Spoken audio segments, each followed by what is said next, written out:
نہ سو جاتا اور میرے رسول مصلی بچھا کے کھڑے ہو جاتے. او یار کھیتی باڑی کر کے نہیں، محنت مزدوری کر کے نہیں. جناب عائشہ کہتی ہیں میں یہ بھی دیکھتی کہ حضور ایک آیت شروع کرتے تو ساری رات اسی کو پڑھتے، اور میری نظر جاتی تو قدم مبارک پہ ورم آ جاتا. یار نماز پڑھ پڑھ کے اتنی مشقت کر کے اتنی جد و جہد کر کے ورم آ گیا. یا رسول اللہ اتنی محنت کیوں کرتے ہو؟ فرمایا فلا اکون عبدا شکورا، کیا میں اپنے رب کا شکر گزار بندہ نہ بنوں؟ صحابہ کا ذوق عبادتوں کا، ریاضتوں کا، تلاوتوں کا، طبیعت ہے ان کی. وہ ایک دوسرے کو، حضرت مولا علی شیر خدا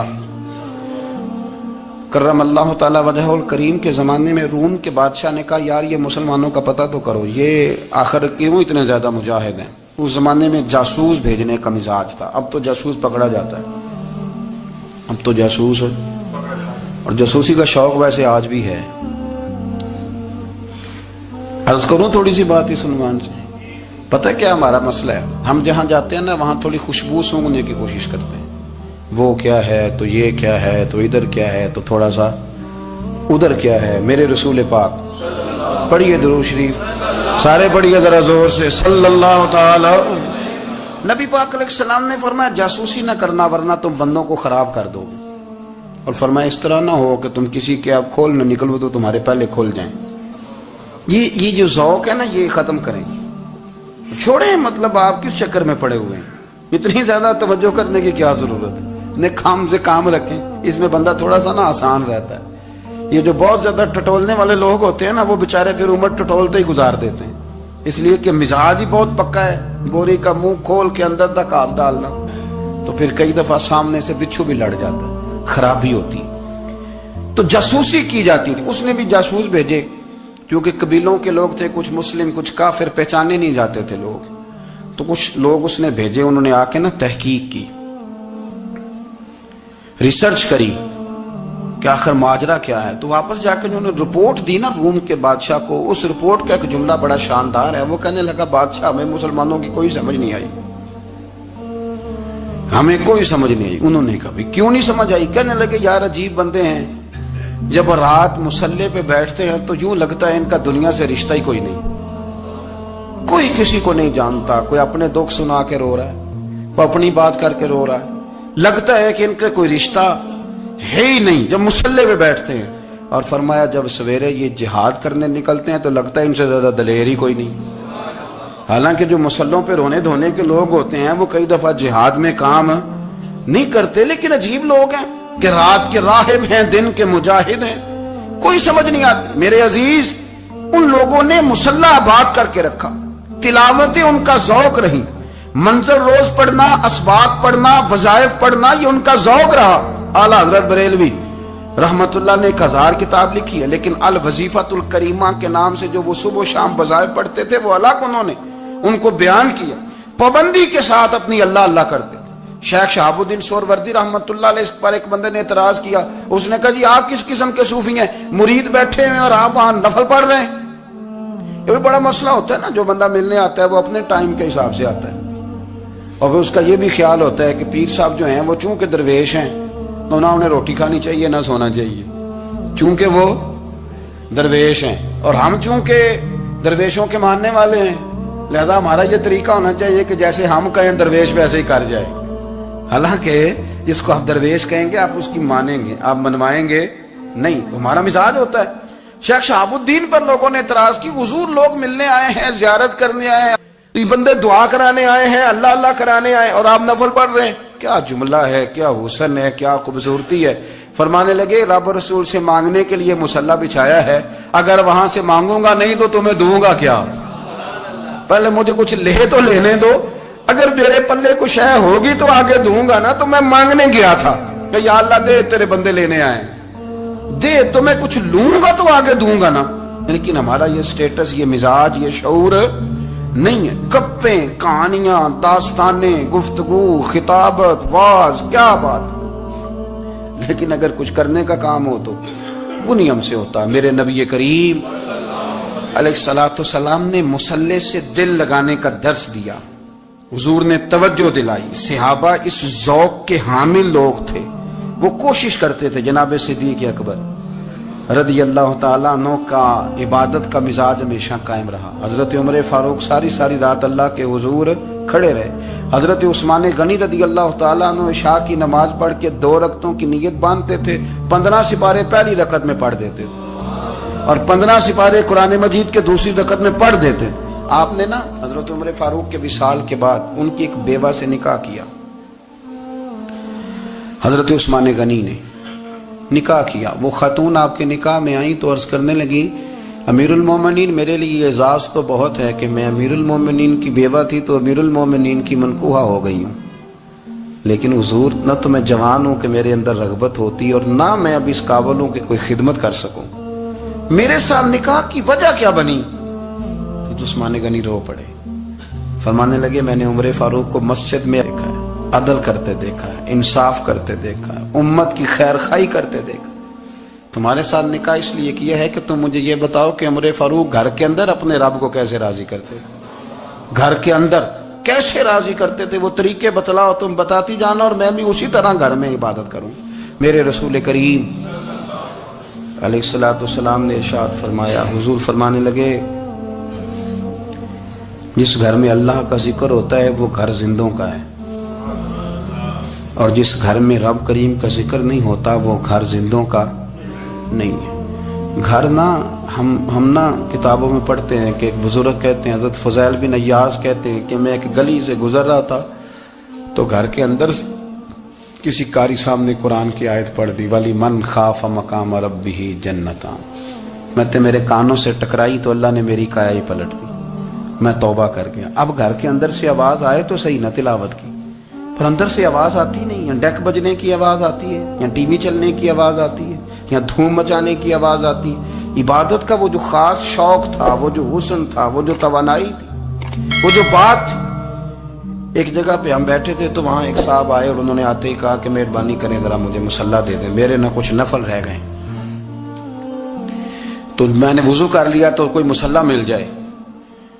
مصلی انہیں دے دیا گیا، وہ مصلی لے کے چلے گئے تو پیچھے ایک صاحب نے تبصرہ کیا، کہنے نے کتنا ریاکار بندہ ہے، لوگوں کو دکھا رہا ہے کہ میں نفل پڑھتا ہوں، ہے کوئی بات کرنے والی. میں نے اسے کہا تو مہربانی کرنا اس طرح کی ریاکاری تو بھی کر، پکڑ مصلی اور جا تو بھی تھوڑی ریاکاری کر کے آ، اٹھ ذرا شکر کر، کوئی یہ ریاکار بھی ملا ہے، کوئی نفل پڑھ کے ریاکاری کر رہا ہے. اللہ کا میں کہتا ہوں کو پڑھے تو صحیح نہیں، یہ کوئی دور ہے نفل پڑھنے کا؟ اس میں تو لوگوں کا مزاج ہی نہیں، طبیعت ہی نہیں. میں نے کہا چل مہربانی کر یہ لے مصلی اور تو بھی جا تھوڑی سی یا کاریا ریاکاری کرو تو صحیح نا. مزاج ہی نہیں، ذوق. جمعے کی نماز پڑھ کے یوں دنیا بھاگتی ہے، او ہو پتہ نہیں کون سی پیچھے آگ تھی جو بجھائی جائے گی. اور آج تک لوگ مسئلہ پوچھ رہے ہیں کہ جمعے کی بعد والی سنتیں کتنی ہوتی ہیں. میں نے کہا کتنے سال ہو گئے جمعہ پڑھتے، کتنے سال ہو گئے، ابھی تک سنتوں کا نہیں پتا، ابھی تک نہیں علم کے پہلے کتنی رکھتے ہیں اور بعد میں کتنی رکھتے ہیں. فجر کی سنتیں کب پڑھنی چاہیے، سنو فجر کی سنتوں کے بارے میں. میرے رسول کریم سید عالم صلی اللہ تعالی علیہ وسلم سے ایک صحابی نے پوچھا تھا حضور میری فجر کی سنتیں رہ گئیں یا رہ جاتی ہیں تو حکم کیا ہے؟ کیا انداز ہے حضور کا. بخاری مسلم کے لفظ سنو. حضور سید عالم صلی اللہ علیہ وسلم فرمانے لگے، اس نے کیا پوچھا تھا، حضور جواب کیا دیتے ہیں؟ فرمایا فجر کی سنتیں کبھی نہ چھوڑنا، فجر کی پہلی 2 سنتیں کبھی نہ چھوڑنا. یا رسول اللہ صلی اللہ تعالی علیہ وسلم میری رہ گئی ہیں، رہ جاتی ہیں. فرمایا فجر کی 2 سنتیں نہ چھوڑنا. فرمایا فجر کی پہلی 2 سنتیں مجھے دنیا اور دنیا کے اندر جو کچھ ہے وہ سب سے زیادہ پیاری ہے. فجر کی 2 سنتیں دنیا اور دنیا میں جو کچھ ہے مجھے وہ سب سے زیادہ پیاری ہیں، اس لیے فجر کی سنتیں نہ چھوڑنا. اپنا ذوق، اپنی طبیعت، ہم نے نا ذوق غلط بنا لیا ہے. اگر 20 بندے کہہ بھی دیں گے تو نے بڑی شاندار تلاوت کیا تو کیا اس سے بنے گا؟ 100 بندہ کہہ بھی دے تیری کیا بات ہے، کیا بات ہے نعت خاں کی، کیا بات ہے علامہ صاحب کی، پیر صاحب کی، پیر مہر علی شاہ صاحب رحمت اللہ علیہ. آپ تشریف فرما تھے تو آپ کے ایک ہی بیٹے بابو جی جن کو کہا جاتا ہے، جس دن صاحبزادے پیدا ہوئے تو خادم نہ وہاں سے نکلا. ان لوگوں کے شوق اور طرح کے تھے نا تو ان کی توجہ بھی اپنے شوق کی طرف رہتی. تو خادم نکلا اندر سے، پیر صاحب مبارک ہو، پیر صاحب مبارک ہو، پیر صاحب مبارک ہو، پیر صاحب مبارک. وہ شور کر رہے ہیں تو پیر صاحب کو وجد ہو گیا، اللہ اکبر اللہ اکبر اللہ. وہ کیا ہوا؟